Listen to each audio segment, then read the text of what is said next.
शहर लोग इसीलिए जाते हैं ताकि वो कमाकर अपने परिवार की जिम्मेदारी उठा सके, अपने परिवार का भरण पोषण कर सके। लेकिन अगर कोई बेटा या कोई पिता शहर जाए कमाने के लिए और वहां जाकर उसे पुलिस द्वारा अरेस्ट कर लिया जाए, वो भी उस जुर्म में जो उसने किया ही नहीं है। जी हाँ, आज की कहानी एक ऐसे इंसान की है जिसने 15 साल जेल में काट दिए थे, वो भी उस जुर्म में जो उसने कभी किया ही नहीं। 15 साल बाद जब वो बेटा जेल से बाहर आता है, तब तक उसके परिवार की सारी खुशियां बर्बाद हो जाती हैं। वो अपने माता पिता को खो चुका था, लेकिन ऐसा हुआ क्यों था उसके साथ? ऐसा क्या कारण था जिसके चलते उसने 15 साल जेल में काटी थी? यह सच्ची घटना अहमदाबाद के चमनपुरा इलाके की गुलबर्ग सोसाइटी के बाजू में रहने वाले एक दिनेश शर्मा की है।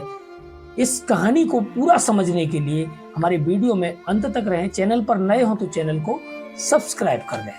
दरअसल बात है 28 फरवरी 2002 की, जब गुजरात में जगह जगह दंगे हो रहे थे। उस समय अहमदाबाद के एक चमनपुरा इलाके में स्थित गुलबर्ग सोसाइटी थी, जहां मुस्लिम वर्ग के ज्यादातर लोग रहा करते थे। उसमें भी कांग्रेस के पूर्व सांसद एहसान जाफरी का बंगला भी था। लगभग इस सोसाइटी में 35 से 40 बंगले थे।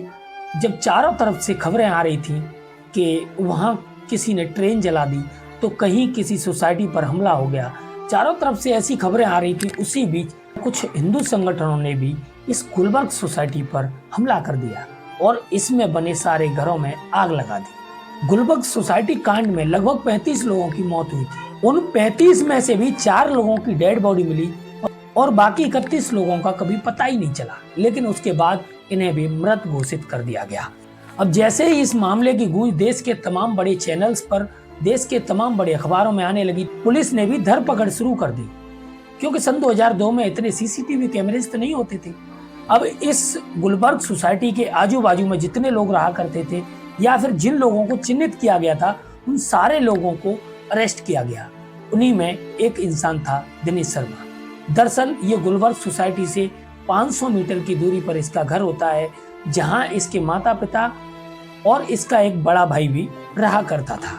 इस इंसान को भी उठा लिया जाता है और उसके बाद जेल भेज दिया जाता है। लगभग 14 साल बाद इस मामले में कोर्ट से 11 लोगों को दोषी करार दिया जाता है और बाकी जो लोगों को अरेस्ट किया गया था उन्हें छोड़ दिया जाता है। जिन 11 लोगों को दोषी करार दिया जाता है उन्हें आजीवन कारावास की सजा दी जाती है। वहीं जो लोग बरी हो चुके थे उनको अपने अपने घर के लिए छोड़ दिया जाता है। लेकिन अब इन लोगों के लगभग 15 साल खराब हो चुके थे। इस बीच में जिस इंसान की बात कर रहा हूँ, उस इंसान का नाम है दिनेश शर्मा। जब वो 15 साल बाद घर वापस आया था तो उसकी सारी खुशियां धूमिल हो चुकी थी, क्योंकि जिस गुलबर्ग कांड में वो जेल गया था, उस कांड की वजह से उसके बड़े भाई की शादी तक नहीं हुई थी। उसके पिता अपने जवान बेटे को लेकर हमेशा चिंतित रहा करते थे। वो धीरे धीरे बीमार पड़ गए और आगे चलकर उसके पिता की मौत हो चुकी थी। जब तक वो घर वापस आया था, तब तक उसके परिवार की सारी खुशियां नष्ट हो चुकी थी। अब उसने अपने पिता को भी खो दिया था। इधर बूढ़ी माँ बीमार रहने लगी थी।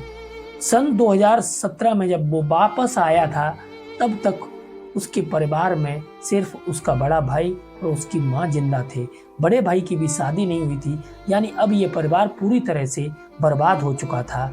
इस परिवार पर एक छोटा सा घर था, उस घर में ये तीनों रहा करते थे। लेकिन कुछ समय बाद इसकी माँ का भी निधन हो जाता है और दिनेश शर्मा पूरी तरह से टूट जाता है, क्योंकि अब इस परिवार में कोई बचा ही नहीं था। एक ऐसा जुर्म जो जुर्म दिनेश शर्मा ने किया ही नहीं था, उस जुर्म में अपने जीवन के अहम 15 सालों को गंवाकर दिनेश शर्मा घर वापस आया था।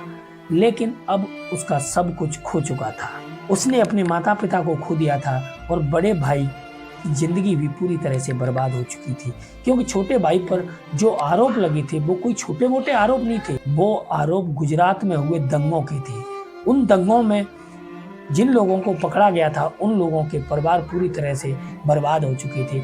उन्हीं परिवारों में से एक परिवार था दिनेश शर्मा का परिवार, जो बेसिकली राजस्थान के निवासी थे। उसके बाद सन 2023 में ये अपने मकान को बेच देते हैं और यहाँ से वापस राजस्थान चली जाती है। इस कहानी में एक बात सिद्ध हो रही थी कि शहर लोग अपने परिवार का भरण पोषण करने के लिए, अपने परिवार की आजीविका चलाने के लिए जाते हैं, लेकिन वही शहर आपकी खुशियों को निगल जाए, वही शहर आपकी जिंदगी को बर्बाद कर दे, तो फिर उस शहर के बारे में आप क्या सोचोगे?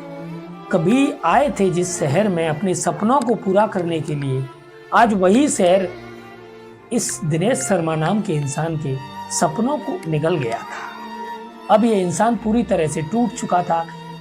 इस इंसान ने अपनी जिंदगी के अहम पल इस शहर के जेल में बिताए थे। फिलहाल के लिए इस कहानी में इतना ही।